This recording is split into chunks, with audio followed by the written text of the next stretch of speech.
कुछ देर तक उन्होंने बात की, फिर कॉल कट करके थोड़ा उदासी में बोले, किट्टू अभी नहीं आ रही, उसे अभी यहाँ आने में थोड़ा समय लगेगा। उनकी बात सुनकर दादी जी का भी चेहरा थोड़ा उदास हो गया, तो वहीं सुधा का चेहरा अजीब तरह से बन गया। वो गुस्से और हैरानी में खुद से बोली, ऐसे कैसे वो उसे नहीं लेकर आ रहा? आखिर दिल्ली में चल क्या रहा है? ये बोलकर वो वहां से उठकर किसी को कॉल करने चली गई। दिल्ली में अब तक शाम हो चुकी थी और रेयान जा चुका था। वहीं अथर्व भी ध्रुवी को अंतरा के साथ छोड़कर ध्रुव और बाकी सबसे मिलकर जा चुका था। वो अपनी कार खुद ड्राइव कर रहा था और उसके चेहरे के भाव अजीब थे। कुछ ही देर में उसकी कार एक फेमस बार के आगे रुकी और वो कार से बाहर निकलकर तुरंत अंदर की ओर गया। वो सीधा उस बार की प्राइवेट एरिया की तरफ गया जहां 2 इंसान बैठे थे। वहां की लाइट्स डिम थीं और टेबल पर वाइन की बॉटल्स रखी हुई थीं। एक इंसान किसी राजा की तरह सोफे पर बैठा अपने वाइन की सिप ले रहा था और दूसरा उसे बैठा देख रहा था। तभी अथर्व उस सोफे पर बैठे इंसान के पास गया और उससे थोड़े गुस्से में बोला, दानिश ओबेरॉय, तुम आखिर करना क्या चाहते हो? वो इंसान कोई और नहीं, दानिश था, जिसके चेहरे पर इस समय शैतानी स्माइल थी और वो उसकी बात सुनकर उसे वाइन का सिप लेते हुए बिना इमोशन के देखने लगा। अथर्व दानिश के सामने बैठ गया और उसे देखने लगा। दानिश ने बिना किसी भाव के उसे देखते हुए वाइन की सिप ली। अथर्व उसे शांत देखकर दोबारा से गुस्से में बोला, मिस्टर दानिश ओबेरॉय, मैंने तुमसे कुछ पूछा है, मुझे जवाब दो। दानिश उसे देखकर टेढ़ी स्माइल करते हुए बोला, Who are you? उसकी बात सुनकर अथर्व बोला, क्या मतलब है तुम्हारा? तुम मुझे ब्लैकमेल क्यों कर रहे हो? उसके पीछे का राज मुझे पूरा जानना है।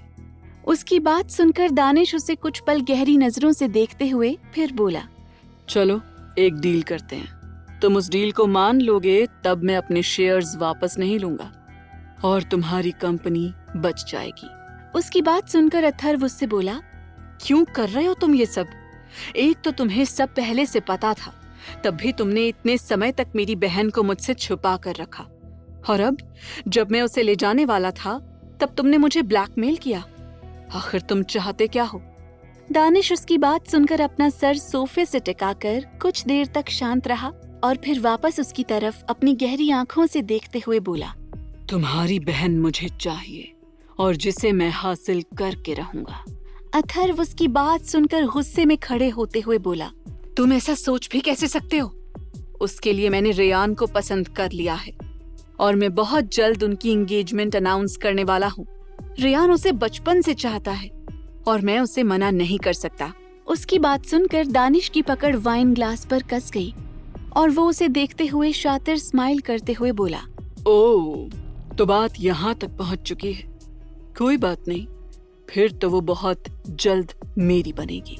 उसकी कॉन्फिडेंस भरी बातें सुनकर अथर्व उसे गौर से देखते हुए बोला, देखो, मुझे नहीं पता कि तुम्हें जब इतने सालों से उसकी सच्चाई पता थी तब भी तुमने उसे हम सबसे क्यों दूर रखा, पर मैंने रेयान से वादा किया है, जिस वजह से उसने आज तक शादी नहीं की, और अब मैं कुछ नहीं कर सकता।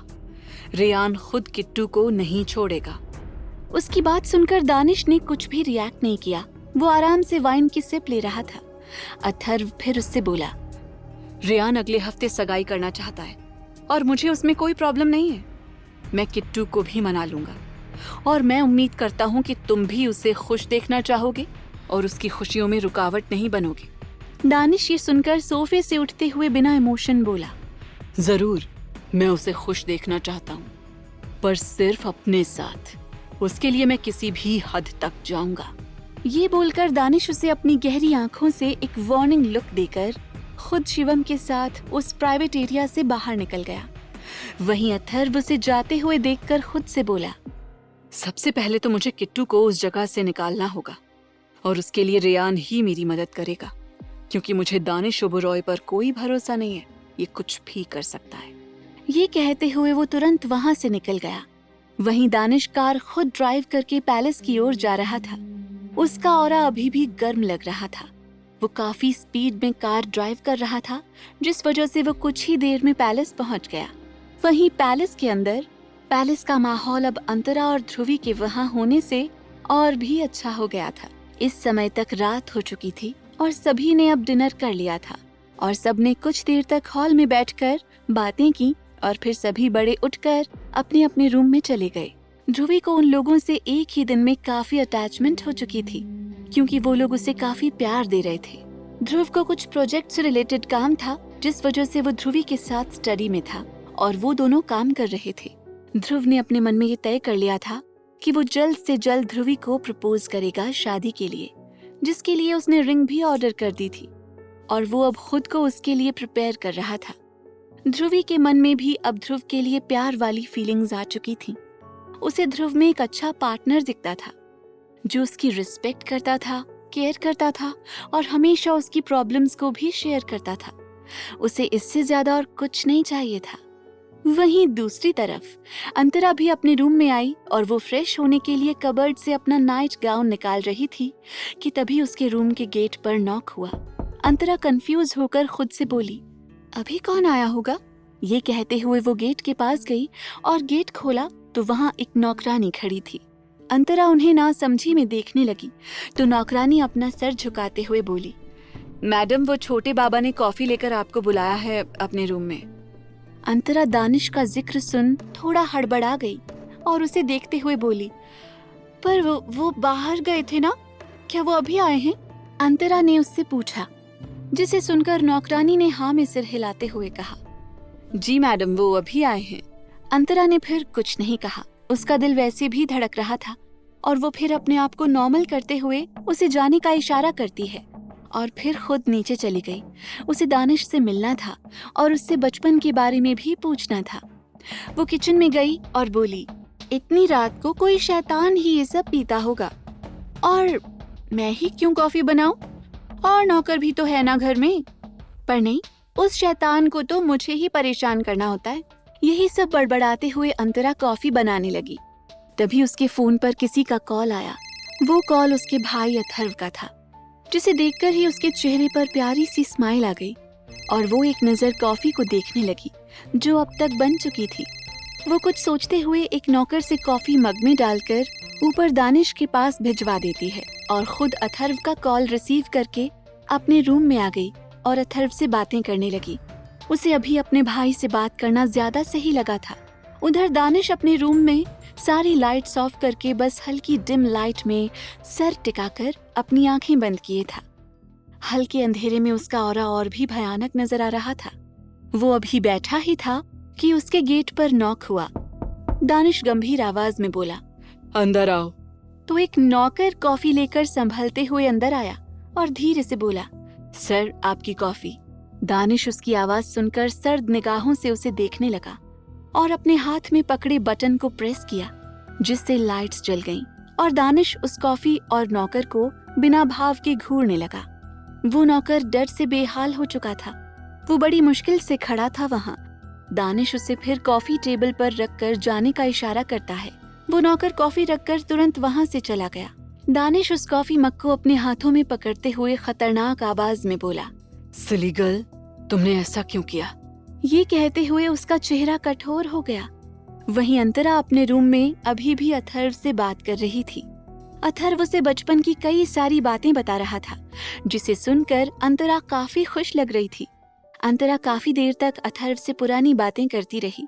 तभी उसके रूम का दरवाजा एक तेज आवाज के साथ खुला, जिससे अंतरा एकदम से सहम गई और तुरंत दरवाजे की तरफ देखने लगी। दरवाजे पर खड़े इंसान को देखकर वो और भी घबरा गई और उसने हकलाते हुए धीरे से कहा, आप? वहां दानिश खड़ा था। उसके हाथों में कॉफी का मग था और उसका चेहरा इमोशनलेस था। वो अंतरा के करीब आने लगा। उसकी आंखें बेरहम थीं।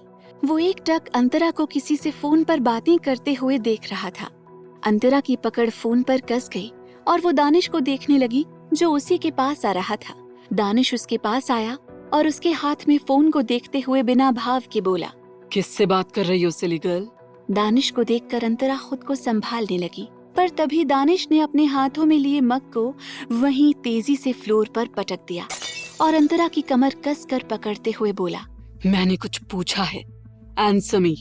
अंतरा एकदम सहम गई उसके ऐसे कप तोड़ने से, जिस वजह से उसके हाथों से फोन छूट गया और वो सीधे फ्लोर पर जा गिरा और अंतरा तुरंत नीचे देखने लगी उसका फोन अब टूट चुका था।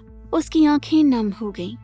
तभी दानिश उसे छोड़ते हुए बिना भाव के बोला, अगले 5 मिनट में मुझे दोबारा कॉफी चाहिए, और इस बार गलती से भी किसी और के हाथों से मत भेजना, वरना तुम जानती हो मैं क्या करूंगा। ये बोलकर वो अपने लेदर शूज से उसके फोन को मसलते हुए वहां से चला गया। वहीं अंतरा अभी भी ऐसे ही खड़ी थी। उसकी आंखें भर आई थी। उसे समझ नहीं आया कि दानिश ने आखिर ऐसा क्यों किया। वो क्यों इतने गुस्से में था। अंतरा नीचे झुककर अपने फोन को देखने लगी जो कुचला जा चुका था। अंतरा सिसकते हुए वापस खड़ी हुई और सीधे रूम से बाहर निकल गई। वो ऐसे ही रोते हुए किचन में गई और उसने वापस से कॉफी बना दी। अब तक सभी घर वाले सो चुके थे, जिस वजह से वहां कोई नौकर भी नहीं था। अंतरा ने गुस्से से कॉफी बनाई और उसे मग में डाला। तभी उसे वहां मिर्ची पाउडर दिखा, जिसे देखकर उसने गुस्से में आकर उसमें से मिर्ची निकाली और 3-4 चम्मच भरकर कॉफी में डालते हुए बोली, बहुत शौक है ना गुस्सा करने का और मुझ पर चिल्लाने का। अब पियो मिर्ची वाली कॉफी और करो गुस्सा। ये बोलते हुए अंतरा उस मिर्ची वाली कॉफी को मग में डालकर ऊपर गई और सीधे दानिश के रूम में बिना नॉक किए चली गई। दानिश उस समय ग्लास विंडो के पास खड़ा था। उसने बिना अंतरा को देखे कहा, बहुत जल्दी आ गई सिली गर्ल, क्या बात है? ये बोलते हुए दानिश मुड़कर उसे देखने लगा, जो गुस्से से अपने हाथों में कॉफी लिए खड़ी थी। अंतरा उसे बिना देखे बोली, आपकी कॉफी ये रही, यही चाहिए थी ना आपको? दानिश उसके पास आते हुए ना में सर हिलाकर बोला, नो सिली गर्ल, मुझे बस यही नहीं चाहिए, मुझे तुम्हारी प्रेजेंस खुद के पास चाहिए थी। उसकी बात सुनकर अंतरा उसे गुस्से से देखने लगी। वहीं दानिश कॉफी लेते हुए बोला, आगे से ऐसा काम मत करना कि मुझे गुस्सा आए, ओके? अंतरा ने घूर कर उसे देखा और कुछ नहीं कहा, बस उसके कॉफी पीने का वेट करने लगी। दानिश ने एक नजर उस कॉफी को देखा, जिसे देखकर वो टेढ़ी स्माइल करते हुए बोला, Oh, you are on fire, silly girl. उसकी बात सुनकर अंतरा समझ नहीं पाती और दानिश उस कॉफी का सिप लेने लगा। अंतरा बस दानिश के मिर्ची लगने का वेट कर रही थी। उसे दानिश को परेशान देखना था। क्या जान जाएगा दानिश अंतरा की इस हरकत के बारे में? जानने के लिए सुनते रहिए वजह तुम हो, सिर्फ पॉकेट FM पर।